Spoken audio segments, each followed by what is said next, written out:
नमस्कार दोस्तों, आप सबका मेरे YouTube चैनल मेरी भक्ति में स्वागत है। आज मैं आप सबके समक्ष संपूर्ण महाशिव पुराण के प्रथम खंड का पहला अध्याय पुस्तक से पढ़कर सुनाने जा रही हूँ। वीडियो स्टार्ट करने से पहले मैं आपको बता दूं कि इस वीडियो का उद्देश्य या इस चैनल का उद्देश्य किसी भी व्यक्ति की भावनाओं को दुख देना नहीं है, उन्हें ठेस पहुंचाना कदापि नहीं है। तो वीडियो स्टार्ट करते हैं।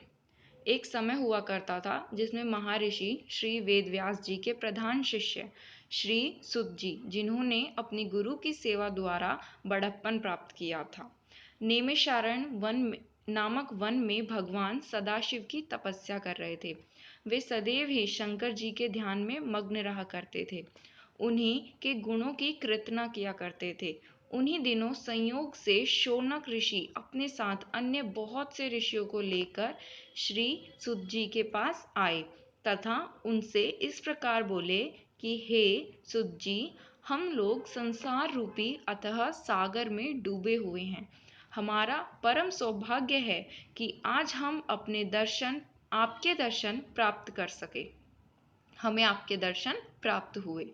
कुछ समय पश्चात वह युग आने वाला है जिसमें पुराने धर्म नष्ट हो जाएंगे तथा पापचार में वृद्धि होगी।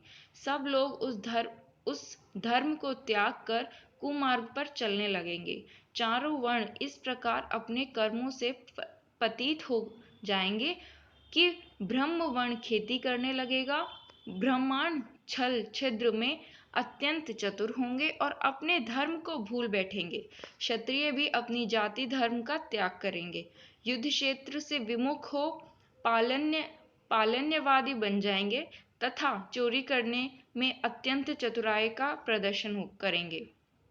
वह शूद्र के सामने कर्म करना पसंद करेंगे, शुद्ध के समान कर्म करना पसंद करेंगे और उसी अवस्था में रहकर प्रसन्नता का अनुभव करेंगे।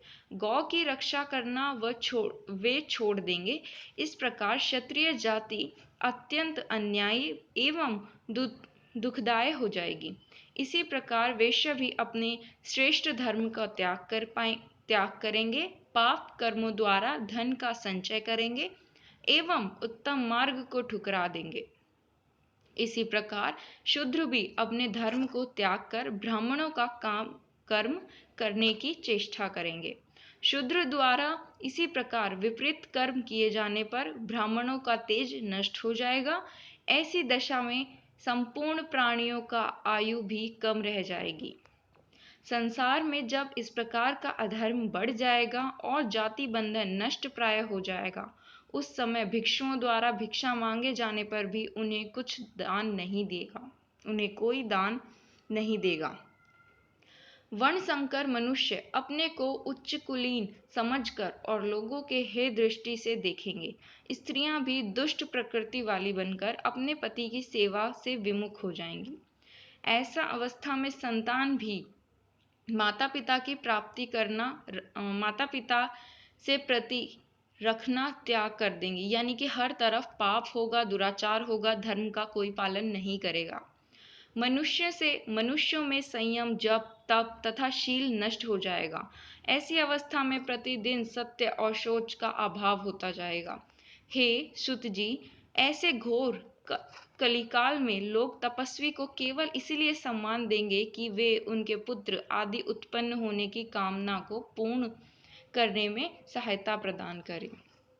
इस युग में केवल बालों को संभाल लेना ही सुंदरता का लक्षण होगा और अपने पेट को भर लेना ही सर्वश्रेष्ठ कार्य समझा जाएगा। भला आप ही बताइए कि ऐसे घोर समय में कलयुगवासी जीव किस प्रकार मुक्ति प्राप्त कर सकेंगे। वे अपने पापों तथा सहर दुष्कर्मों को भस्म कर सत्य पथ को अपनाने में किस प्रकार समर्थ हो पाएंगे। आप सब प्रकार की चिंताओं को दूर करके प्रसन्नता प्रदान करने वाले हैं। हम लोग इसी चिंता में डूबे हुए थे कि तब हमें आपके दर्शन का सौभाग्य प्राप्त हुआ। अब कृपया कर कोई ऐसा उपाय बताए जिससे हमारी यह चिंता नष्ट हो जाए और हम प्रसन्नता को प्राप्त करें। सांसारी जीवों को सांसारिक जीवों का हित चाहने वाले आपके समान और कोई नहीं है। आपने भगवान वेद व्यास जी की अत्यंत सेवा की है और उनके पापियों को पाप रूपी समुद्र से पार उतारा है। भगवान श्री कृष्ण ने अत्यंत कृपा करके आपको संपूर्ण पुराण पढ़ाया है, अतः आप हम पर भी अवश्य कृपा करें, यानी कि हमारा भी मार्गदर्शन करें। शौनक ऋषि के मुख से निकले हुए इन शब्दों को सुनकर सुत जी अत्यंत प्रसन्न हुए। तदुपरांता अपने नेत्रों से प्रेम शुआओं की वर्षा करते हुए वह इस प्रकार बोले कि हे शौनक जी तथा अन्य ऋषि महाभावों, आप लोग परम ज्ञानी एवं संपूर्ण संसार के हित चाहने वाले हैं। यद्यपि संसार के लोगों की वह बुद्धि नष्ट हो गई जिसमें सबके मंगल का ध्यान रहता है, परंतु आप सब लोग उसके आपदा स्वरूप हैं, क्योंकि आपने अन्य लोगों के उपहार के लिए क्योंकि आपने अन्य लोगों के उपकार के लिए ही मुझसे यह प्रश्न किया है, अतः मैं आपकी इस प्रीति के विषभूत होकर भगवान सदाशिव की उस परम स्तुति का वर्णन करूंगा जिसे सुनकर कली काल में दुख नष्ट हो जाते हैं तथा अज्ञानी जीवों को भी मुक्ति प्राप्त हो जाती है। यही कारण है कि जो लोग बुद्धिमान होते हैं वे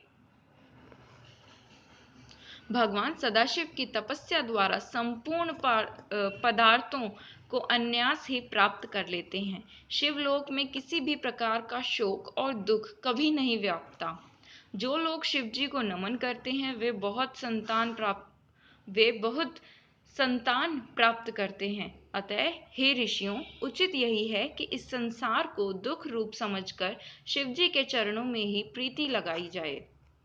हे शौनक, शिवजी की स्तुति करने में वेद भी असमर्थ हैं, अतः शिवजी के क्षण भर के लिए भी ध्यान करना नहीं भूलना चाहिए। सूत जी के मुख से यह वचन सुनकर शौनक ऋषि अपने दोनों हाथ जोड़कर उनके सम्मुख बैठ गए। तत्परांत सब ऋषियों ने परस्पर विचार विनिमय करके सूत जी से यह कहा कि हे सूत जी, शिवजी तो निर्गुण कहलाते हैं, उन्हें सुगुण रूप से किस प्रकार धारण किया है? उन्होंने संसार को किस प्रकार उत्पन्न किया तथा स्वयं किस प्रकार उत्पन्न हुए? वे प्रलय काल में संसार को नष्ट करके स्वयं को किस प्रकार स्थित रहते हैं? वे किस प्रकार प्रसन्न होते हैं और प्रसन्न होकर क्या वरदान देते हैं? हे सूत जी, यह सब वर्तमान तथा इसकी अतिरिक्त भी भगवान सदाशिव के संबंध में और जो कुछ भी जानने योग्य है आप उसे हमें बताइए, क्योंकि आप श्री वेद व्यास जी की कृपा से भूत भविष्य एवं वर्तमान इन तीनों कालों की गति को जानने में समर्थ हैं। तभी जो व्यास जी ने कृपा करके अपने श्रीमुख से आपको ब्रह्मांड का संपूर्ण रहस्य समझा दिया है। यह बातचीत निश्चित है कि जब तक श्रेष्ठ ब्रह्म ज्ञान से भेंट नहीं होती तब तक शोक तथा मोह नष्ट नहीं होता है। हम तो उसी को बड़ा भाग्यवान मानते हैं जो शिवजी की कथा कीर्तन से अपना संबंध सदैव बनाए रहता है। आज की वीडियो में बस इतना ही। इस वीडियो का माध्यम किसी भी व्यक्ति की भावनाओं को ठेस पहुंचाना नहीं है। अगर आपको ये वीडियो पसंद आई तो इस चैनल को लाइक कीजिए, शेयर कीजिए और सब्सक्राइब कीजिए। वीडियो को अंत तक देखने के लिए धन्यवाद।